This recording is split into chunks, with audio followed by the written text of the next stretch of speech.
കാസർഗോഡ്, കണ്ണൂർ ജില്ലയിൽ അതിശക്തമായ മഴ. നാളെ റെഡ് അലർട്ടോ? വിദ്യാഭ്യാസ സ്ഥാപനങ്ങൾക്ക് അവധിയുണ്ടോ? അതിൻ്റെ ഏറ്റവും പ്രധാനപ്പെട്ട അപ്ഡേഷനാണ് ഇന്നൊരു വീഡിയോ ഭാഗത്ത് നമ്മൾ നോക്കാൻ പോകുന്നത്. വീഡിയോയിലേക്ക് മുൻപേ വീഡിയോ ലൈക്ക് ചെയ്യുക, ചാനൽ സബ്സ്ക്രൈബ് ചെയ്യുക. ഈ വരുന്ന ജൂൺ ജൂലൈ മാസം അങ്ങോട്ട് ധാരാളം ചിത്രങ്ങൾ OTT റിലീസ് ചെയ്യും. നമ്മുടെ ചാനൽ ഭാഗം പരിശോധിച്ചാൽ നിങ്ങൾക്ക് കാണാൻ വേണ്ടി സാധിക്കുന്നതായിരിക്കും.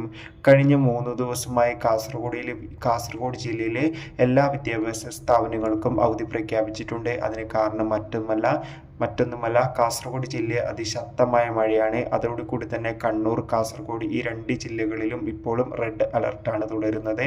അതോടുകൂടി തന്നെ ഇപ്പോൾ കാസർഗോഡിലെ ജില്ലാ കളക്ടർ അറിയിച്ചിട്ടുണ്ട്. കാസർഗോഡ് ദുരിതാശ്വാസ ക്യാമ്പ് നടക്കുന്ന വിദ്യാഭ്യാസ സ്ഥാപനങ്ങൾക്ക് ഒരു ക്യാമ്പ് കഴിയുന്നത് വരെ അവധിയായിരിക്കും. അതോടുകൂടി ഇപ്പോൾ കണ്ണൂർ, കാസർഗോഡ് ജില്ലകളിൽ റെഡ് അലർട്ടാണുള്ളത്. അതോടുകൂടി മറ്റു ജില്ലകളിൽ ഓറഞ്ച്, യെല്ലോ അലർട്ടാണുള്ളത്. എന്തായാലും അവധി നാളെ ഉണ്ടാകുമോ ഇല്ലയോ എന്ന് മണിക്കൂറുകൾക്കുള്ളിൽ തന്നെ മനസ്സിലാക്കാൻ വേണ്ടി സാധിക്കും.